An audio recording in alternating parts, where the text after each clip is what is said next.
Ikhwani fillah rahimakumullah, kewajiban seorang tua kepada anaknya ketika dia melahirkan seorang bayi, maka kewajiban yang pertama adalah memberikan nama yang baik.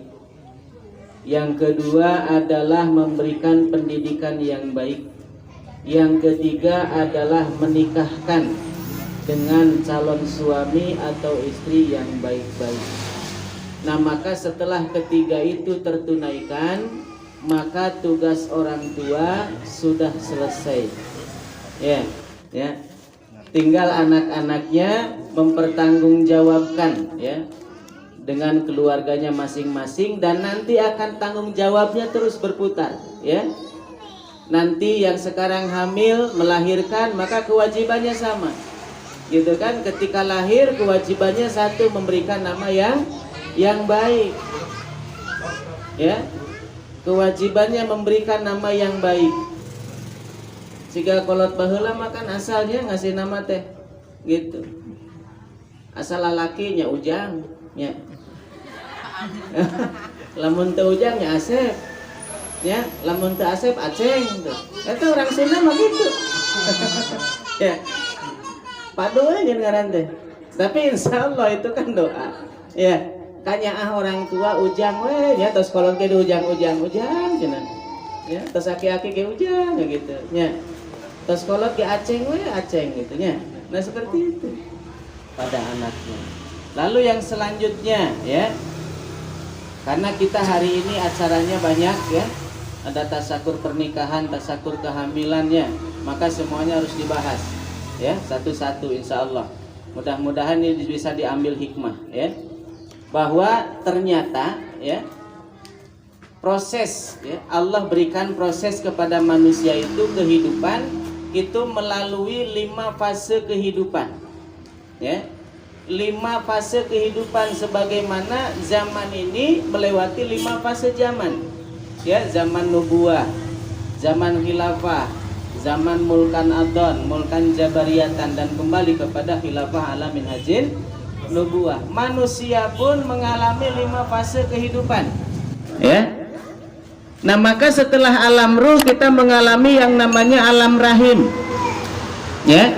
Di dalam rahim seorang ibu kita ini ada yang 9 bulan 10 hari ya, ada yang 9 bulan pas, ada yang bahkan 8 bulan, ada yang 7 bulan dan macam-macam ya, atau bahkan ada yang sampai 11 bulan ya.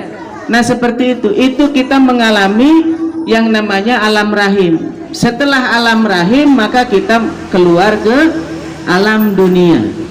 Setelah melewati fase alam dunia, maka kita akan masuk pada alam barzah ya.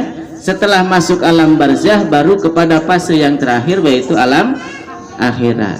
Nah, itu fase kehidupan. Nah, fase kehidupan yang kedua, manusia di dalam rahim ya. Di dalam rahim seorang ibu, maka di dalam Al-Quran disebutkan ya, 40 hari pertama itu berupa apa? Mudghah ya.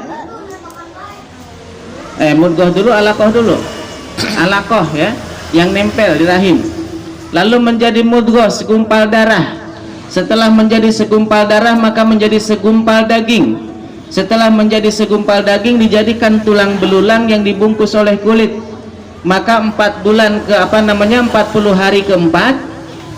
40 hari keempat itu berapa bulan? 120 hari. Berarti bulan ke 4 ya. Nah, itu Allah tiupkan ruh ya. Allah tiupkan ruh kepada janin yang ada di alam kandungan. Maka kalau yang keguguran setelah 4 bulan, maka itu masuknya nifas ya. Masuknya nifas karena sudah ada ruhnya, sudah ada nyawa ya. Masuknya nifas, dan kalau nifas itu maka haram untuk sholat. Tapi kalau keguguran masih 2 bulan, itu belum berbentuk janin dan belum ditiupkan ruh, maka tidak masuk nifas, masuknya istihadah ya. Itu harus kita pahami tuh ya, hukumnya berbeda. Nah, seperti itu ya. Nah, usia 4 bulan itu ditiupkan ruh oleh Allah kepada janin yang ada dalam perut, ya. Ditiupkan ruh, setelah ditiupkan ruh Allah tetapkan kepadanya 4 perkara, ya. Ditetapkan kepadanya 4 perkara. 1, rizki, ya. Yang kedua, ajal. Yang ketiga, bahagianya, ya. Yang keempat, kesedihannya atau celakanya. Itu ditetapkan oleh Allah. Maka bayi yang masih ada di perut itu sudah mendapatkan rizki dari Allah. Melalui siapa? Melalui ibunya. Maka kalau kita lihat, ya, bayi yang ada di dalam perut itu kan pertumbuhannya berangsur, ya. Pertama tumbuh kaki gitu kan, ya. Terus tumbuh tangan, terus tumbuh kuping, tumbuh hidung sampai sempurna, ya. Walaupun di dalam perut itu tangan, kaki dan sebagainya itu tidak berguna, ya. Yang berguna di dalam perut apa? Bali mun bahasa orang mah, ya, plasenta, ari-ari. Itu yang menyalurkan makanan dari ibu kepada anak, ya. Nah itu, maka bayi yang ada di perut itu belum memahami apa fungsi kaki, apa fungsi tangan, sehingga apa anu tadina lega can bijil sampean banyak punya lega perut teh, tapi setelah bijil kaki, bijil tangan jadi sempit. Maka orang hamil terkadang sok menjelut di dia, menjelut di dianya, gitu kan, kusak-kusak budak teh karena nurin, ya. Lamun bisa ngomongnya budak teh ya Allah karena dia teh berjadi heureun kieu gitunya. Tapi setelah lahir ke dunia yang lebih dulu dipotong apa? Ari-arinya. Maka setelah lahir ke dunia ari-ari dipotong, dibuang, ya. Yang paling berguna pada waktu di dalam perut setelah lahir langsung dibuang, tidak berguna lagi. Yang paling penting untuk kita hari ini terkadang manusia apa coba? Kekayaan, ya, materi. Setelah mati yang lebih dulu diambil oleh Allah apa coba? Yaitu, ya, kekayaan, harta, materi itu tidak ada berguna. Kita disuruh sholat nggak mau, disuruh saum nggak mau, disuruh berjamaah nggak mau. Ya Allah, naon riweuh lah, ya, riweuh, ya kan? Hari ini manusia sama kayak bayi waktu di dalam perut. Ya Allah, buat apa tangan ini, buat apa kaki ini sempit, gitu kan? Setelah lahir baru tahu fungsinya tangan dan kaki. Ketika kita masih hidup kita nggak tahu fungsi sholat buat apa, ya. Fungsinya kita sodakoh untuk apa, ya Allah karena tuh sodakoh merian batur, ya.